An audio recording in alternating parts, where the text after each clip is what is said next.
अगर धनुष तोड़ने वाला महात्मा जी को न मिला तो भैया समस्या फिर सभी राजाओं के लिए बन जाएगी। अगर धनुष तोड़ने वाला समाज छोड़ करके अलग न हुआ तो फिर महात्मा जी के द्वारा एक निर्णय लिया गया, न तुम्हारे जन है सब राजा, सभी राजा मारे जाएंगे। लेकिन कब? अगर धनुष तोड़ने वाला महात्मा जी को ना मिला तब। हमारा ध्यान महात्मा जी की ओर चला गया। भगवान शंकर का आयुध मिथिला में टूटा है और ये भगवान शंकर के शिष्य है। तो श्री परशुराम जी महाराज अपनी गुरुदेव भगवान की सेवा में उपस्थित हो गए। ठीक वैसे ही जैसे महात्मा जी अपने गुरुदेव भगवान की सेवा में लगे, वैसे ही धनुष तोड़ने वाले ने भी आज धनुष को तोड़कर अपने गुरुदेव भगवान की सेवा की है। कैसे? जिस समय बंदियों के द्वारा समाज के मध्य में घोषणा की गई,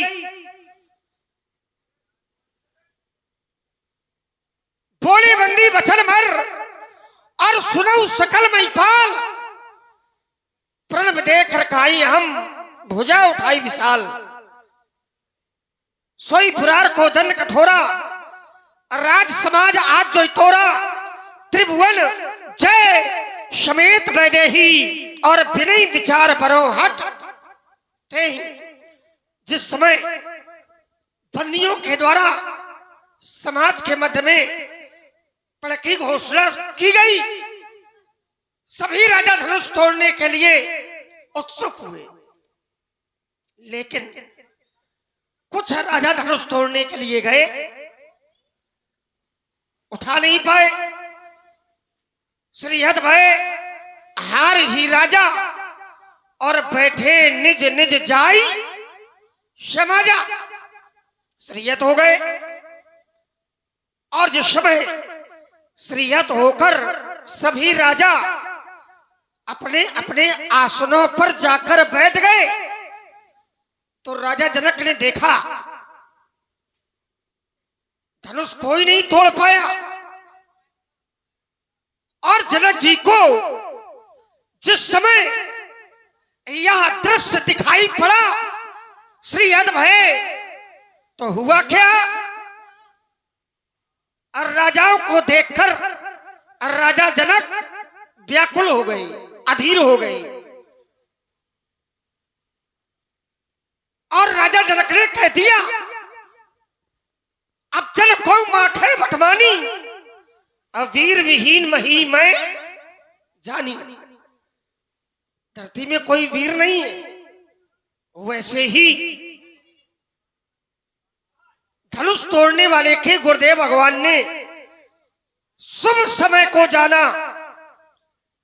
और शुभ समय जानकर धनुष तोड़ने वाले को आदेश दे दिया, जाओ जाकर के धनुष का खंडन करो। समय शुभ जानी बोले अति स्नेह मैं वाली, उठाऊ अमुक भंजऊ भौचापा और मेटऊ तात जनक परितापा। धनुष तोड़ने वाले ने गुरुदेव भगवान का आदेश पाया, गुरुदेव भगवान को प्रणाम किया और जाकर धनुष का खंडन कर दिया। कहने का तात्पर्य जैसे परशुराम जी अपने गुरुदेव भगवान की सेवा में लगे और वैसे ही धनुष तोड़ने वाला भी अपने गुरुदेव भगवान की सेवा में तत्पर है। अब दोनों लोग गुरुदेव भगवान की सेवा में लगे और जब गुरुदेव भगवान की सेवा में धनुष तोड़ने वाला भी लगा है और महात्मा जी भी लगे हैं। तो फिर यहां धनुष तोड़ने वाले का विरोध नहीं होना चाहिए बाबा जी के द्वारा, महात्मा जी के द्वारा। क्यों? क्योंकि सिद्धांत कहता है माता पिता गुरु और प्रभु इनकी वाणी पर विचार नहीं करना चाहिए, और अगर विचार करते तो धर्म जाता है। माता जी का आदेश हो जाए, पिताजी का आदेश हो जाए, गुरु जी का आदेश हो जाए, प्रभु का आदेश हो जाए, तो सिद्धांत कहता है मात पिता प्रभु गुरु की वाणी और बिनई विचार करिए शुभ जानी। इनकी वाणी पर विचार नहीं करना चाहिए, और अगर विचार करते हैं तो होता क्या है, उचित कि अनुचित किए विचारू और धर्म जाई सिर पातक भारो। पातक माने पाप। अगर विचार करते तो पाप लगेगा और धर्म चला जाएगा। तो अगर व्यक्ति धर्म को नष्ट करके कोई कार्य करे तब तो वो दंड का पात्र है, अपराधी है, शत्रु बनाने के योग्य भी है। लेकिन अगर कोई व्यक्ति धर्म पर आरूढ़ होकर के कार्य कर रहा है तो फिर वो व्यक्ति अपराधी कैसे हो सकता है, शत्रु कैसे हो सकता है, अत्याचारी कैसे हो सकता है, दंड का पात्र कैसे हो सकता है। तो धनुष तोड़ने वाले ने आज धर्म का पालन किया है, और धर्म का जो पालन करता है और वो व्यक्ति संत महात्माओं का शत्रु नहीं होता है। तो फिर महात्मा जी का शत्रु धनुष तोड़ने वाला कैसे हो गया, ये बात समझ में नहीं आ रही। चले और चल करके महात्मा जी से ही जानकारी करें। बाबा जी प्रणाम। कुल समेत स्वर्ग में जाओ। जय हो आपकी। हमने कहा प्रणाम तो बोले कुल समेत स्वर्ग में जाओ। ऐसे महात्मा आज तक आपको मिले ना होंगे। हमसे कोई कष्ट है क्या? है? मेरे परिवार से कोई कष्ट है क्या? महाराज, यद्यपि हमें स्वर्ग में जाने की कोई आवश्यकता नहीं है। क्यों नहीं है? अरे पहले सामने वाले व्यक्ति को देखो तो। आशीर्वाद का कार्य है उत्थान। आशीर्वाद से कोई नीचे नहीं गिरता है, आशीर्वाद से व्यक्ति का उत्थान होता है। और महाराज, हम जिस नगरी में रहते हैं वो पहले से ही स्वर्ग से भी बढ़ करके है। कैसे? कैसे? देखिए, यद्यपि हर व्यक्ति के लिए उसकी जन्मभूमि स्वर्ग से भी बढ़ करके, सिद्धांत कहता है जननी जन्मभूमस्त स्वर्गादप गरेसी। हर व्यक्ति के लिए उसकी जन्मभूमि स्वर्ग से भी बढ़कर के है। और यही बात लक्ष्मण की, तो महाराज लक्ष्मण जिस नगरी में रहता है उस नगरी के लिए स्वयं परमात्मा ने कहा है। क्या कहा है? यद्यपि सब वैकुंठ बखाना वेद पुराण विदित जग जाना भय अवधपुरी संप्रिय नहीं सोऊ, लेकिन या प्रसंग जाने को। तो महाराज, हम जिस नगरी में रहते हैं वो स्वर्ग से भी बढ़कर के सुखदाई है, तो फिर हमें स्वर्ग में जाने की कोई आवश्यकता नहीं है और आकांक्षा भी नहीं है। देख रहा हूं बड़ा क्रोध है, बहुत क्रोध है। क्रोध है? ऐसा क्रोध, अरे राम राम, क्या हो गया? ऐसा क्रोध, बड़ा भयंकर क्रोध है। भयंकर देखो तो मारे क्रोध के जांघें तक लाल पड़ गई है। भयंकर क्रोध क्यों है? ऐसा क्रोध कोई ना कोई कारण होगा। बिल्कुल। क्या कारण है? भगवान शंकर का धनुष टूट गया। ओह, शंकर जी का धनुष टूट गया। क्रोध के मूल में धनुष का टूट जाना है। और महाराज, अगर क्रोध के मूल में धनुष का टूट जाना है तो मैंने बालकाल में एक नहीं, दो नहीं, तीन नहीं, बल्कि बहु धनुही तोरी लड़काई, तब कबऊ नहा सृष्किन गोसाई। बालकाल में हमने बहुत तोड़ी, ऐसा क्रोध आपने कभी नहीं किया। कैसा? ऐसा। दो शब्द हैं, एक अस और एक कस। अस माने, अस माने ऐसा और कस माने ऐसा। कैसा। देखिए, जिस ये शब्द बाहर के नहीं है, गोस्वामी श्री तुलसीदास जी महाराज जी के द्वारा मानस जिस समय लिपिबद्ध की गई तो उन्होंने हमारी भाषा का ही प्रयोग इसमें किया है। और हम लोग अक्सर इस भाषा का प्रयोग करते हैं, अस और कस। ये भाषा हम ही लोगों की है। तो आचार्यों ने भी जब मानस लिपिबद्ध की तो विशेष ध्यान रखा है। तो महाराज, अस माने ऐसा, कस माने कैसा। तो मैं कहता हूं, ऐसा क्रोध नहीं किया गया जैसा आज किया जा रहा है। क्या कारण है? क्या धनुष पर ममता है? और अगर ममता है तो कोई ना कोई हेतु होगा, कोई ना कोई कारण होगा। मैं जानना चाहता हूं ममता के मूल में क्या है। यही धन पर ममता की हेतु, ममता का कारण क्या है? आदरणीय परमादरणीय प्रातस्मरणि, मैं जानना चाहता हूं ममता के मूल में क्या है। मिर्ची बहुत तीखी है। कैसी मिर्ची है? मिर्ची बहुत तीखी है। तीखी माने कड़वी है। छोटी मिर्ची, जितना ये देखने में छोटा लग रहा है इतना छोटा है नहीं। क्यों? क्योंकि शेष से विस्फन भरे ताऊ न करे आतंक, और बिच्छू थोड़े जहर में फिरे उठाए।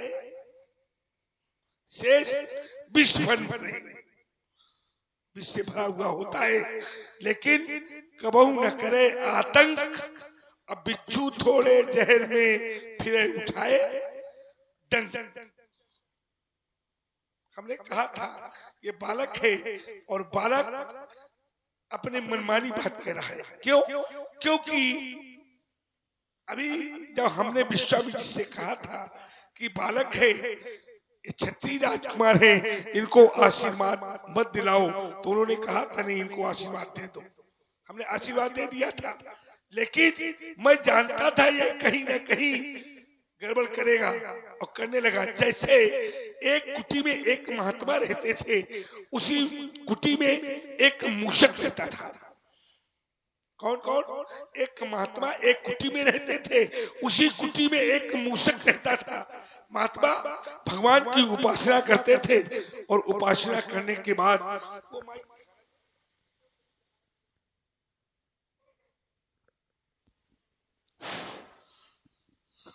तो महात्मा उस कुटी में रहते थे।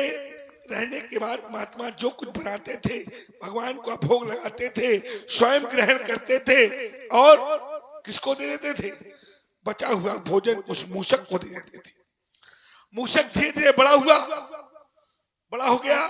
एक दिन मूषक को एक श्वान माने कुत्ता, एक कुत्ते ने घायल कर दिया। मूषक ने चूहा घायल कर दिया। जब उसे घायल कर दिया तो घायल अवस्था में वो संत के पास आया और संत ने देखा कि मूषक घायल हो गया है। संत को दया आ गई और संत को जब दया आ गई तो संत ने क्या किया? संत ने अपने कमंडल से जल को निकाला और मंत्र का आह्वान किया और कहा, जा तू मूषक से तू भी श्वान हो जा। वो भी श्वान बन गया। कुछ दिन फिर बीते, उस श्वान को कुछ जंगली श्वानों ने मिलकर घायल कर दिया। वो पुनः संत के पास पहुंचा। संत ने पुनः देखा कि जो है मूषक श्वान घायल हो गया है। संत ने सोचा इसे कुछ ऐसा बना दे कि साधारण पशुओं इससे डरे। संत ने क्या किया? संत ने पुनः जल लिया और मंत्र का आह्वान किया और पुनः मूषक के ऊपर, श्वान के ऊपर फेंक कर मारा और कहा, जो तू शेर हो जा। अब वो शेर बन गया। जैसे देखो शेर बन गए। शेर है नहीं है, पूरी तरह शेर है। क्यों? ये ब्राह्मण का प्रभाव है, ब्राह्मण का आशीर्वाद है, इसलिए शेर बन गए शेर। अब हुआ क्या? वो शेर तो बन गया, अब वो सभी को डराने लगा। आसपास के लोग डरने लगे उससे। महात्मा ने सोचा कहीं ऐसा ना हो, इसको मैंने शेर तो बना दिया है, कहीं ऐसा ना हो ये एक दिन मेरे को ही, मुझको ही क्या करे, मेरे ऊपर ही आक्रमण न कर दे। संत तैयार बैठे थे कि यही वो शेर सोच रहा था कि अगर इस महात्मा की लीला समाप्त हो जाए तो मुझे कोई नहीं जानता कि मैं मूषक से श्वान और श्वान से शेर बना, कोई नहीं जानता। एक दिन क्या हुआ? महात्मा तपस्या में लीन थे। शेर को मौका मिला और शेर ने क्या किया? महात्मा के ऊपर आक्रमण कर दिया। और जब ही महात्मा के ऊपर आक्रमण किया तो महात्मा तो जानते थे आक्रमण करेगा। महात्मा ने पुनः जल लिया और मंत्र का आह्वान किया और कहा, जा तू पुनः क्या हो जा? पुनः मूषक हो जा। क्या बना था? मूषक से क्या बनाया था? श्वान, और श्वान से बना दिया था शेर। ये केवल ताकत किसमें है? संतों में और ब्राह्मणों में ही ताकत है। हमने इसको क्या किया था? मूषक से क्या बना दिया था? शेर बना दिया था। ये क्या था? मूषक। कैसे? तब सिय देख भूप अभिलाखे, कूर कपूत मूल मन माखे, लेउ छड़ाए सी के कोऊ, थरी बांधो न पालक, दो जो विदेह कछु करे साई, तो जीतो समर सही दो। भाई, तो इनके मुंह से आवाज नहीं निकल रही थी, न इनके भैया के मुंह से और न गुरुदेव के मुंह से, किसी के मुख से आवाज नहीं निकल रही थी। किसी बोला इनकी क्या स्थिति? इनकी स्थिति धर बांधो न पालक दो। अगर मैं न आता तो एक खंभे में बेटा तुम बंधे होते और एक खंभे में बंधा होता तुम्हारा भैया राम, और बीच में बंधे होते कहीं बाबा विश्वामित्र और कहीं नीम का पेड़ है। हाँ, ये पास है नीम का पेड़। बढ़िया टूट टूट के आ रहे होते हरियर हरियर गोजा और चल रहे होते दोनों भाइयों के ऊपर। कैसा रहता है? तो इसलिए जैसे ही शेर बना दिया तो अब ये हम ही से ताल ठोकने लगा। लेकिन इसको ये पता नहीं है जो संत मुझे शेर बना सकता है वो पुनः मूषक भी तो बना सकता है। नहीं बना सकता है? बना सकता है। अस्त बालक की बातों पर चिंतन, बहुत सूक्ष्म चिंतन। बालक कहता है कि सभी राजा क्यों मारे जाएंगे? सभी राजा क्यों मारे जाएंगे? तो सभी राजा इसलिए मारे जाएंगे कि संसार में 3 प्रकार के मित्र होते हैं और 3 प्रकार के शत्रु होते हैं। अपना मित्र है, अपने जो मित्र का मित्र है वो भी अपना मित्र है, और जो अपने शत्रु का शत्रु है वो भी अपना क्या है? मित्र है। अपना शत्रु है, अपने मित्र का जो शत्रु है वो भी अपना शत्रु है, और जो अपने शत्रु का मित्र है वो भी तो अपना शत्रु ही है। अर्थात धनुष तोड़ने वाला यहाँ छिपाया जा रहा है, और छिपाए जाने के कारण यहाँ पर जो भी लोग बैठे हैं, हमने सबसे पूछा है कि धनुष किसने तोड़ा है, किसी ने उत्तर नहीं दिया है। और जब किसी ने उत्तर नहीं दिया है तो अपराधी को छिपाने वाला का कौन होता है? कौन होता है अपराधी को छिपाने वाला?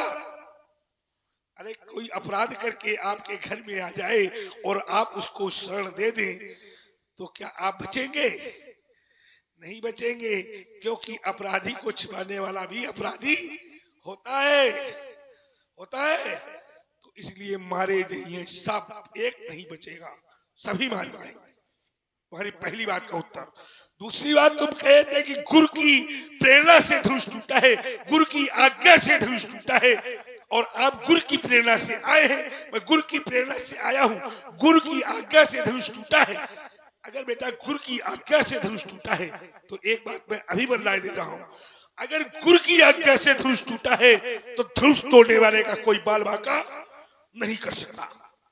लेकिन फिर मैंने लगा दिया, लेकिन अगर उसने गुरु की आज्ञा से धनुष तोड़ा है तो यहाँ पर कौन खड़ा है? यहाँ कौन खड़ा है? जगत का गुरु खड़ा है। और जगत का गुरु कौन है? जगत का गुरु कौन है? जगत गुरु ब्राह्मण। जगत का गुरु कौन है? ब्राह्मण। और जब मैं जगत का गुरु खड़ा हूं, उस गुरु के कहने पर वो धनुष को तोड़ सकता है, तो इस गुरु के कहने पर वो मेरे सम्मुख आ सकता है? नहीं आ सकता है? नहीं आया, नहीं आया तो गुरु परंपरा का पालन नहीं किया। तुमने एक बात और बहुत अच्छी रखी कि माता पिता गुरु प्रभु कहे बानी, और विनय विचार करे शुभ जानी। माता पिता और गुरु की, प्रभु और गुरु की वाणी को बिना विचारे करना चाहिए। लेकिन गुरु की आज्ञा हर स्थिति में न मानी जाए तो कोई जरूरी नहीं है। जरूरी है। मैं एक स्थान ऐसा दिखाता हूं जहां पर गुरु की आज्ञा नहीं मानी गई है, तो क्या उस व्यक्ति को कोई दोष लगेगा? नहीं लगेगा। सेवा भोजन दान में आज्ञा भंग न दोष, अपुन पुन गुरुजन रोक ही तौ न कीजे दोष। सेवा, अगर गुरु की सेवा कर रहे हो और गुरु जी मना कर रहे हैं तो नहीं मानना चाहिए, और नहीं मानते हो तो कोई दोष नहीं लगता है। गुरु भोजन कर रहे हैं और गुरु जी कह रहे बस बस नहीं कर दो एक और, कोई दोष नहीं लगता है आज्ञा न मानी।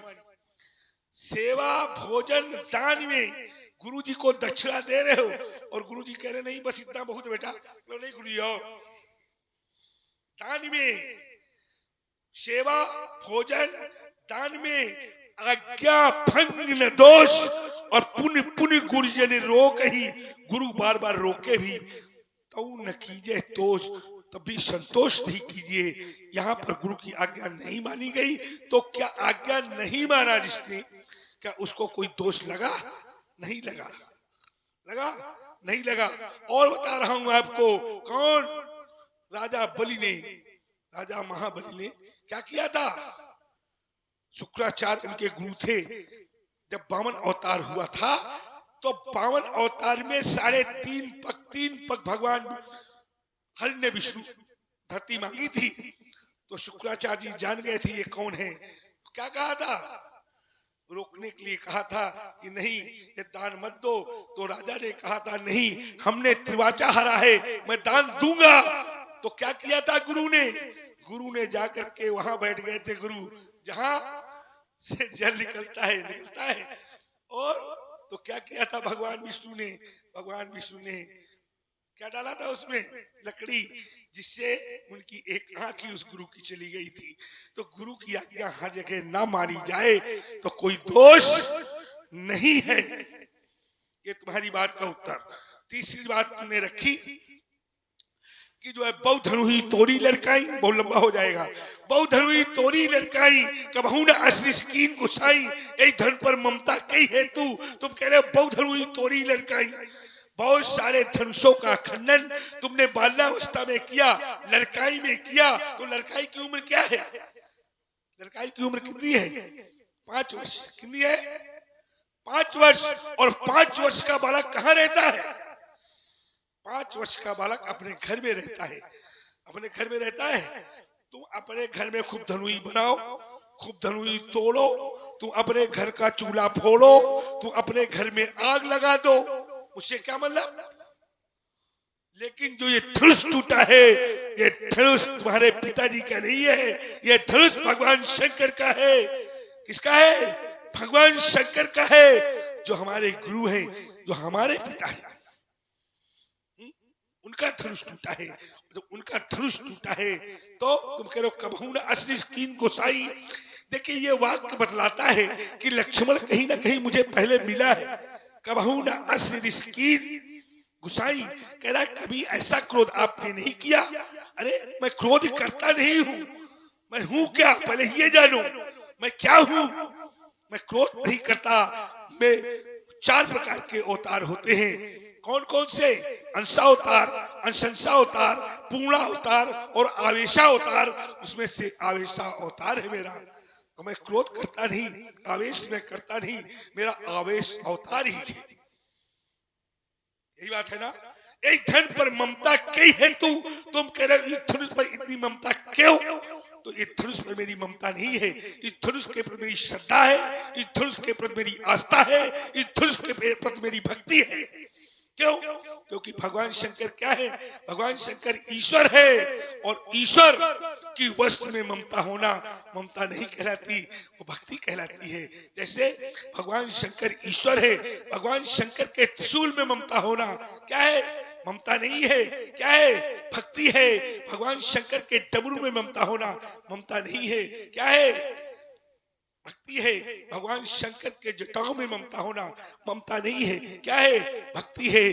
भगवान के शंकर के चरणों में ममता होना ममता नहीं है। क्या है? भक्ति है। और ऐसी भक्ति को अगर तुम ममता का स्वरूप देते हो तो भगवान शंकर से मैं प्रार्थना करता हूं कि ऐसी ममता, ऐसी भक्ति हम सबको नित्य प्रत भरे। एक बार प्रेम से बोलो शंकर भगवान की। अब बेटा पूजेश अनुरागो भक्ति के आधार पर अब सुनो। रे न पालक काल बस बोलत तुही न संहार और धन हुई शब्द फरार धनु विधि सकल संसार। रे राजा के लड़के तू संभाल कर नहीं बोलता है।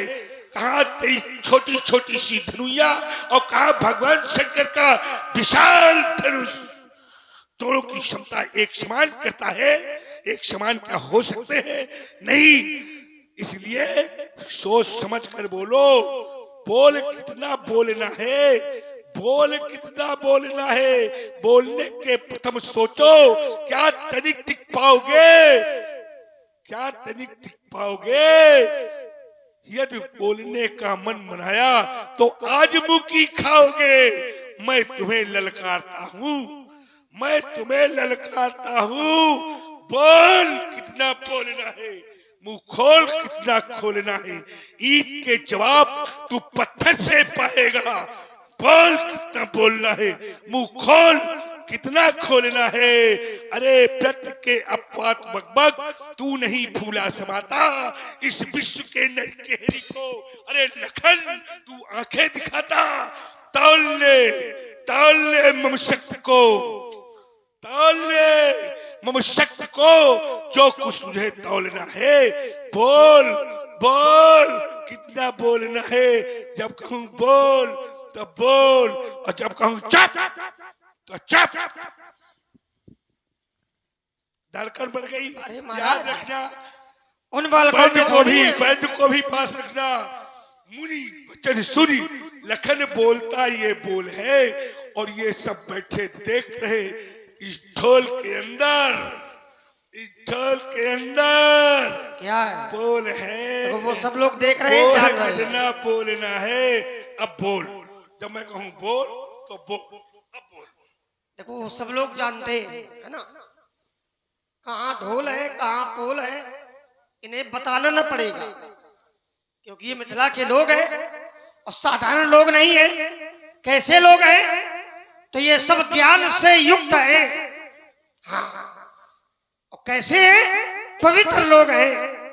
पुर नर नारी सुभग सुचि संता और धर्मशील ज्ञानी गुणवंता। इन लोगों को बताना नहीं है। ये लोग देखकर और सुनकर ही जान लेंगे स्थिति कैसी किसकी है। आइए, एक सिद्धांत आपने दिया, सभी लोग अपना अपना ध्यान और कान हमारी ओर लावे। बड़े ध्यान से महात्मा जी की और वाक्यावली अगर आप लोग थोड़ा इधर बैठे तो शायद कुछ का निर्माण हो सकता है। बहुत दूर बैठे हमसे आप लोग, बैठे तो बहुत दूर लोग हैं, लेकिन दूर दूर बैठे हो। इधर बैठो, आगे आ जाओ, सभी लोग आ जाओ।